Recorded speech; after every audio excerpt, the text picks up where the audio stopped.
I'll just ask a few questions, and then we can just, maybe I'll ask some questions, maybe we'll just have a conversation, we can talk. Does that sound all right? Yes. Okay. Definitely. Here's a question. Pristine mind. Yes. Is pristine mind the same, when you say pristine mind in English, is that the same thing that you mean when you say rigpa in Tibetan? Yeah. Okay. Similar, but same. Yeah, same. But they have many different ways to explain that. Mm-hmm. Yeah. But so if someone already has a Dzogchen background or they've studied with Tibetan teachers and they hear rigpa, rigpa, rigpa, when you say pristine mind, they can understand that you mean rigpa. Yeah, they call primary or rigpa. Primary or rigpa means like kata. Sometimes kata means kani. In beginning, we are pure means like actually mean pristine awareness, pristine mind. Either you can use. Kata rigpa. Yes. Pristine mind, pristine awareness.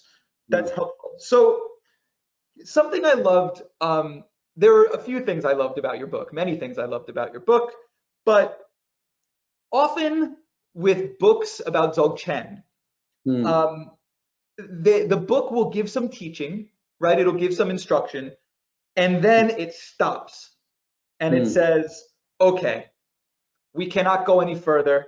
Now you need to put down this book, go find a teacher, and receive the pointing out instruction. There's nothing more that we can say in this book. Your book, you don't do that. You you give a style of meditation and you say, go do this meditation. So my question is, oh, and just for the audience, for anyone who might be listening, the pointing out instruction is when a qualified lama points out directly the nature of mind to the student so that they see it clearly.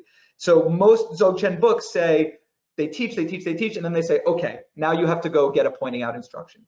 But Our Pristine Mind, the book doesn't do that. So my question is the book, Our Pristine Mind, a pointing out instruction? Or is it a way to recognize pristine mind, to recognize rigpa without a pointing out instruction? Or do you still need to go get the pointing out instruction if you want to realize pristine mind? Yeah, pristine mind is called, Dzogchen there is called three, because same day means mind class. This talk about pristine mind, pristine, nature mind, pure awareness. And I always thought, I just bring that, then some meditation techniques from Dzogchen they put together. Actually, everybody can do practice. And then I think I unpacked, usually realize your nature mind, yeah? Realize the nature mind, I unpack that realization is I have 3 levels I put. Usually you have 3 levels. You say, usually realize the nature mind, that's it. Then I put realize the nature mind is maybe most like 50 pages, maybe 13, 14 pages about that. I realize nature mind, I put realize, unpack the meaning, realize nature, realize your pristine mind, realize mental events, realize mental events illusion. I put different ways, unpack the meaning. The same, everything's there, but just more clear. Usually you Tibetan, everything's there, but someone translate English, maybe they miss all these things. Then everything unpack the meaning like that.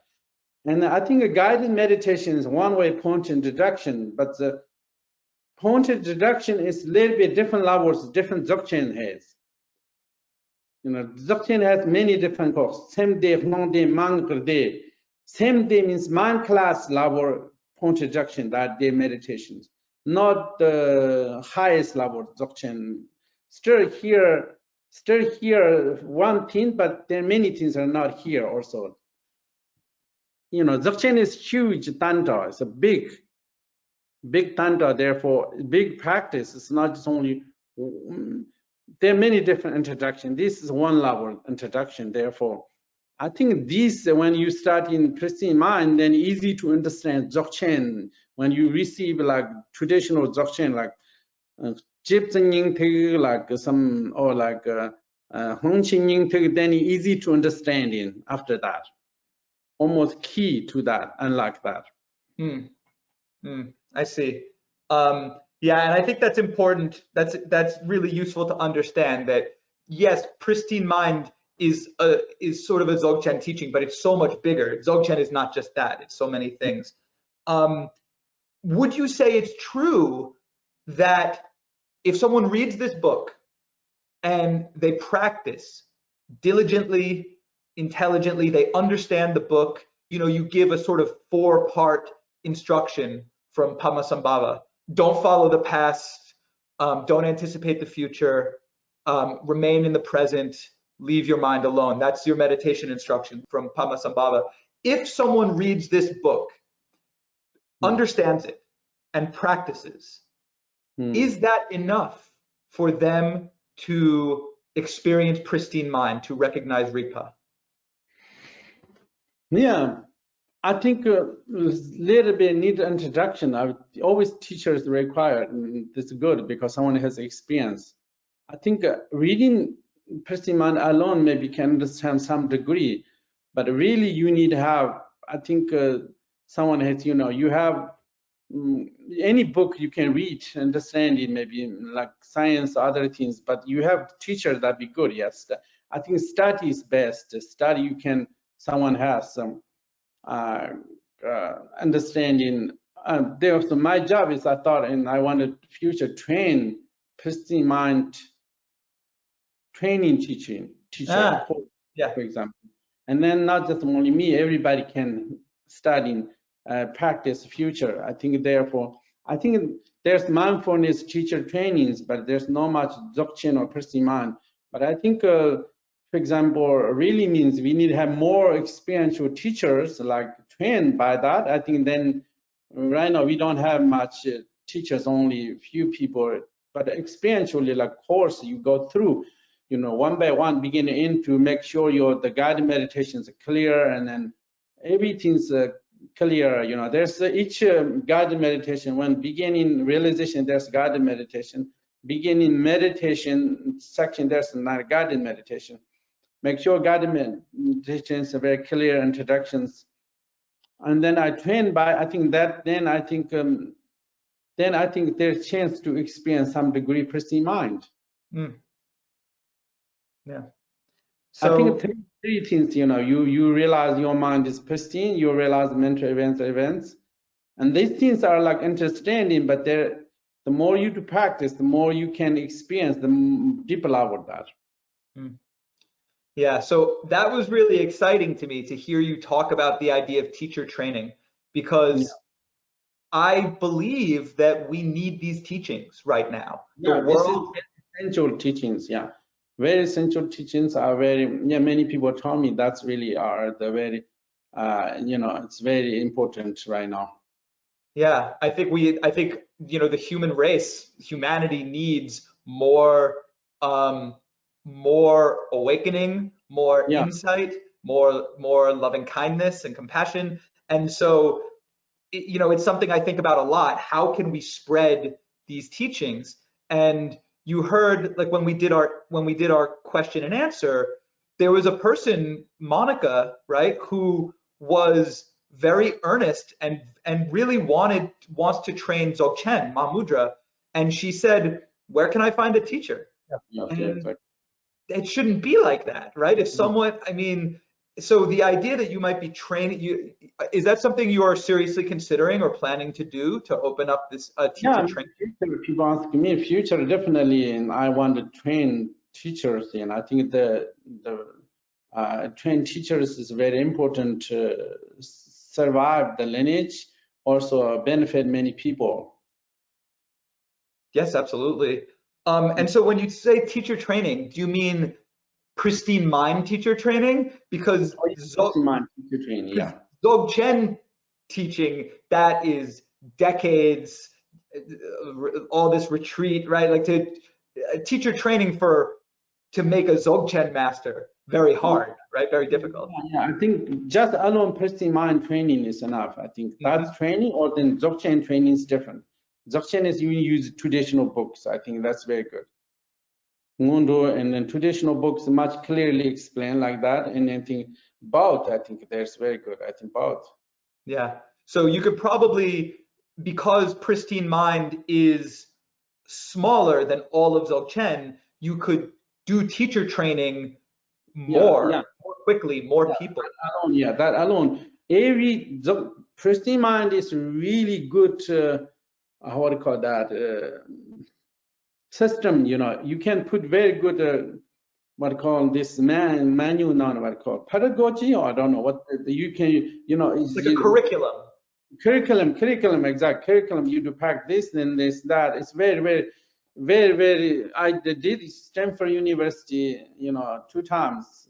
It's very good. And even the universities, I can go to Stanford University, personal and psychology. I don't need changing at all anything. I just say that word, people really understand it. What just Pristine? I don't need talk to any changing any one word. Just say what they are. People are easy to understand. They're not known things a stranger. Everything feels profound. Yeah, and I think the idea that it is because it's clear, because there are steps, that really helps people. And I know on the internet there are a lot of, I don't know if you know this, Rinpoche, but there are a lot of people who learn Dharma, who learn meditation on the internet, right? There are teachers who are more popular or less popular in this very specific sort of group that hangs out on certain parts of the internet talking about meditation.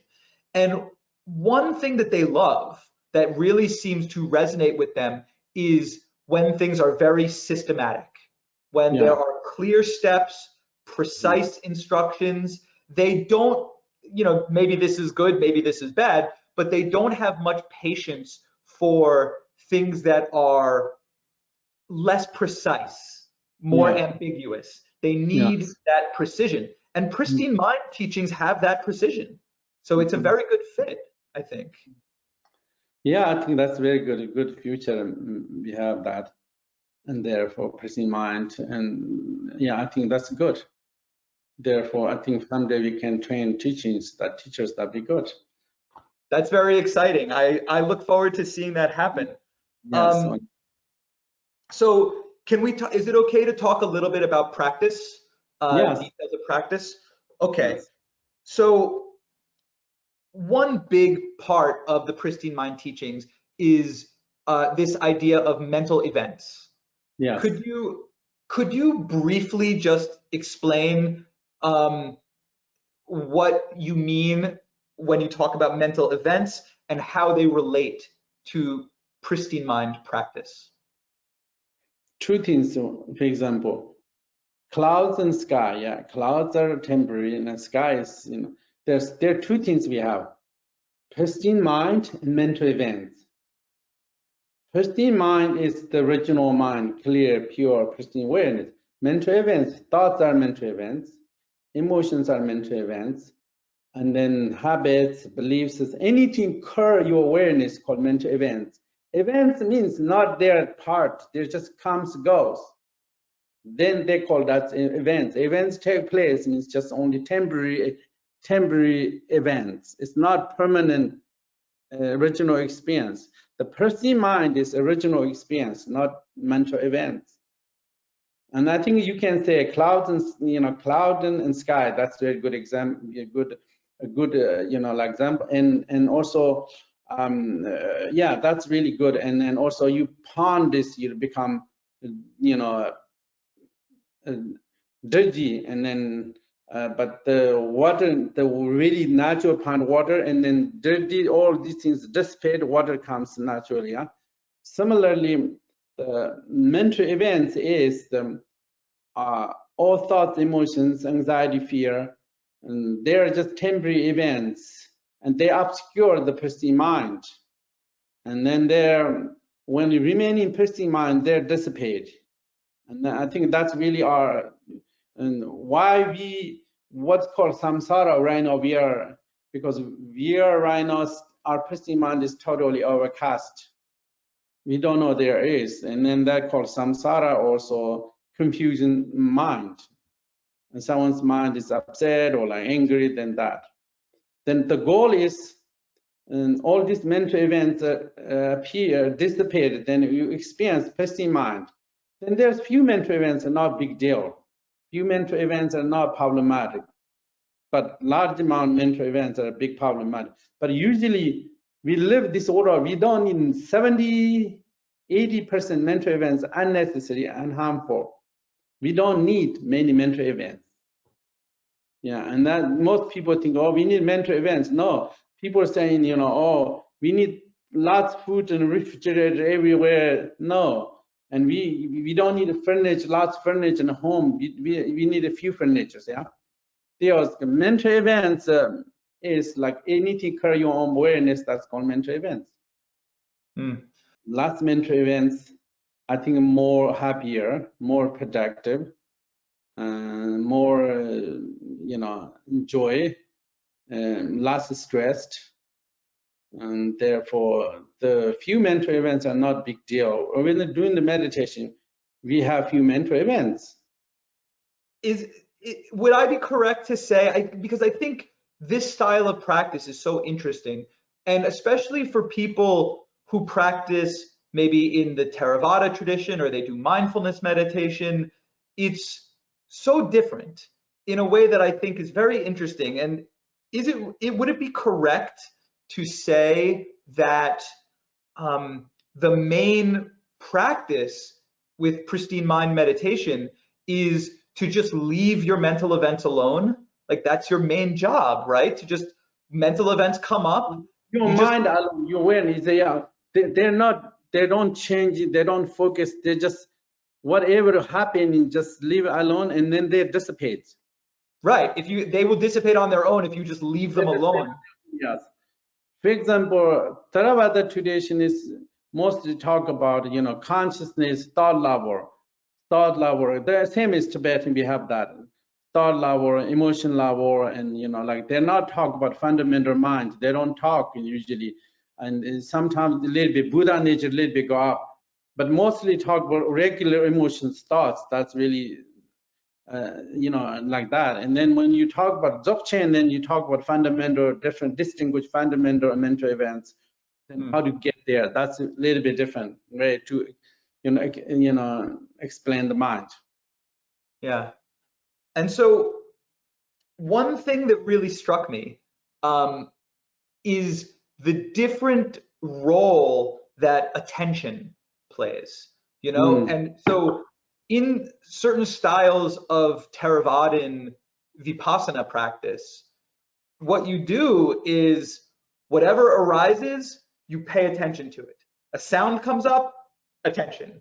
A thought comes up, you give it attention. A sensation in your body comes up, you give it attention. Attention, attention, attention, attention. And it seems like in pristine mind practice, you actually withdraw your attention. You sort of let your attention subside. You don't give things attention. It's a sort of attention-less, attention-free state. Is that correct? Yes. Yeah, the more you give attention, this is actually, the more your thoughts appear.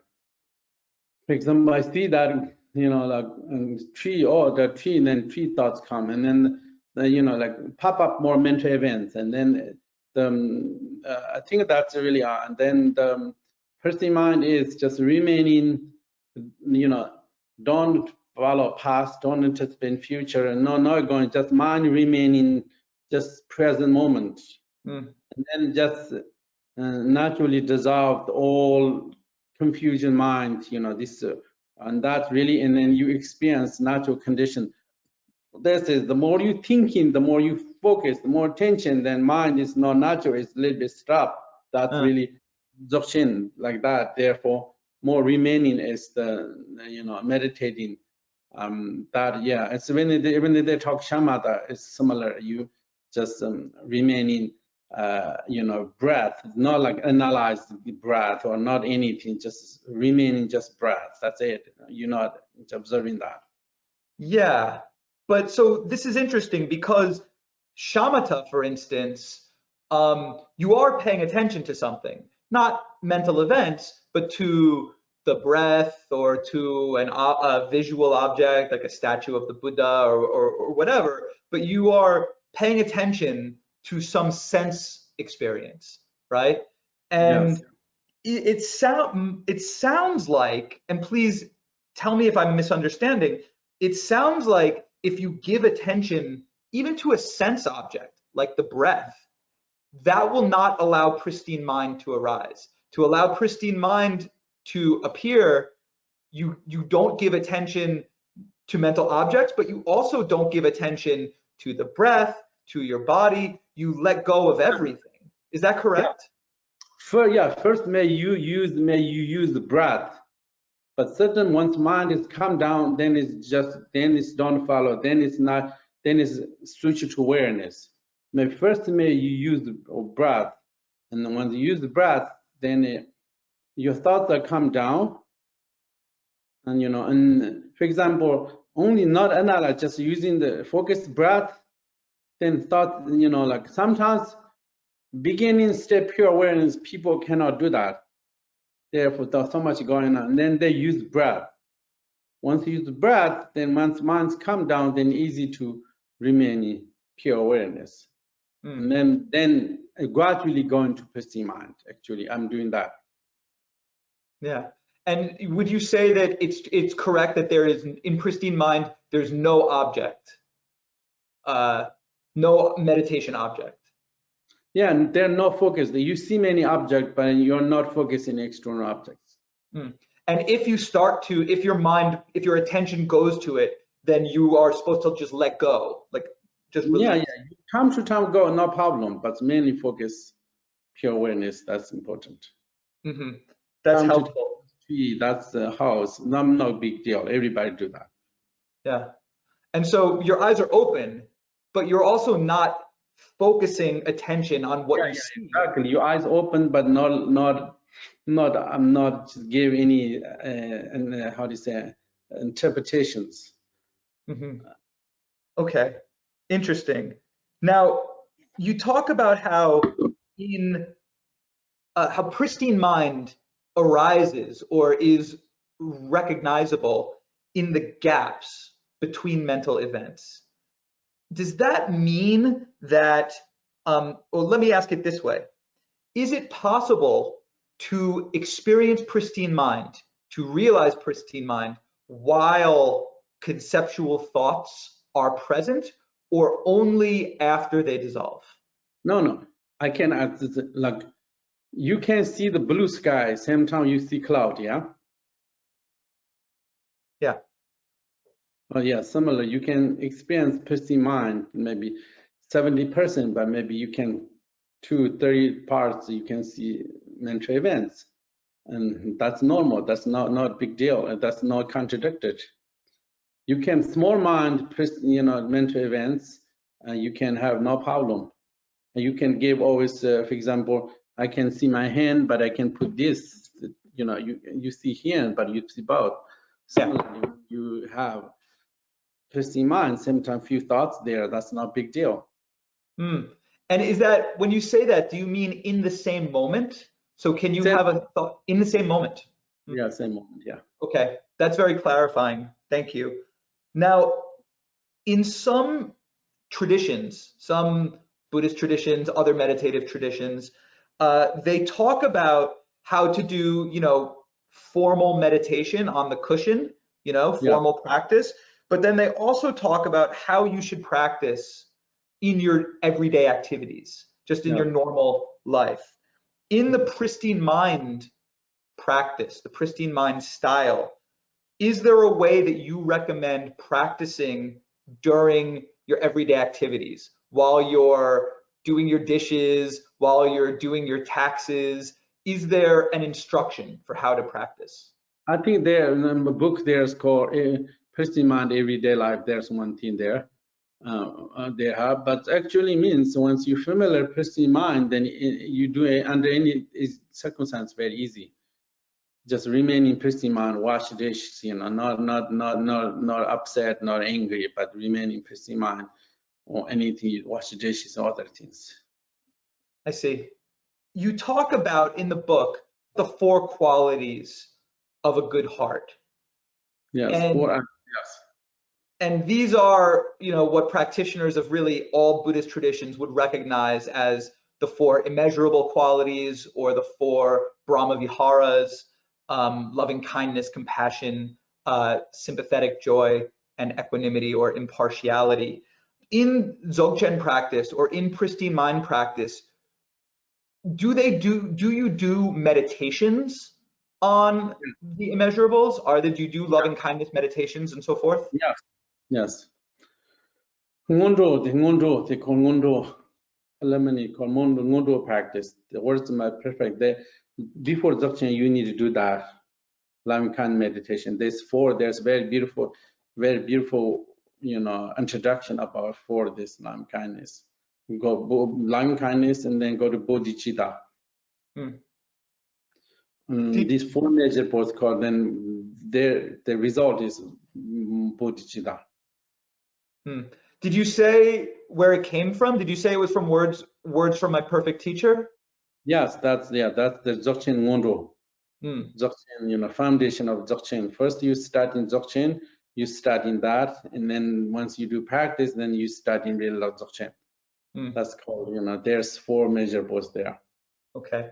So so you can find the 4 immeasurables, the meditations, in words of my perfect teacher, which is exactly. Patrul Rinpoche? Patrul Rinpoche, yes, very big section, yes. Okay, thank you. And so now my last question, or actually, sorry, I misspoke. I have 2 more questions, if that's okay. One is, you said in the book that for a yogi, for a pristine mind meditator, pristine mind is like a cure-all, like a panacea. It can cure everything, right? Yeah. But there are also people in the world who are suffering enormously. They are poor, starving, they're sick, they're in the midst of war, and their circumstances are so difficult that they can't really practice pristine mind. They probably don't even know that it exists. And we have all these other horrible things happening. Climate change, we are having a climate crisis. All these terrible things happening throughout the world. Should a yogi, should a meditator, a pristine mind meditator, also is there any responsibility to work with the outside world and to help people, or should their focus be primarily internal and awakening for the sake of all beings? I think both. Mainly there are people give teachings pristine mind. I think for everyone that's good. Any other, I think both is good. Okay. Yeah. Thank you. And then finally, there are so many options today in what you could call the spiritual marketplace, right? All the teachings are there. You go on the internet, you can learn about Zen, you can learn about Hinduism, you could learn about Sufism, you could learn about Dzogchen, you can learn everything. And there's so many options. How should a student figure out, how does a student know whether to pursue pristine mind, Dzogchen, or some other style of spiritual practice? How do they know where to go? I think people have different, what they try everything with the, you go to restaurant, how to go to restaurant, let's try, the restaurant. That or recommendation, people recommend, oh, this is very good. Recommendations are always good. I tried this, very good, or people say, oh, let's try this. And yeah, I think that's the way. And then some people read books, and then also read books also get that really interested in other people, or sorts of different kind of meditation practices. And how long do you recommend? So you said try things. How long should people try things, and when should they stop and choose? I think maybe I think more. It's not. I don't think so many months. I think a few weeks, or like you get good book. It's just everything. Yes, when you finish the book. I think everything come from really book is very important one. You Dzogchen, there's book, and Zen is I think book is very important way to introduce the what kind of study you. I think what kind suits for you, what kind of audience are you. A book is very good, I think. Okay, great. Well, that was really helpful. Rinpoche, I want to thank you again for being generous with your time, for writing such a terrific book. I really think it will benefit many, many people. I'm sure it has already benefited many people. And thank you for the work that you do. Thank you very much. Thank you. Good night. Good night.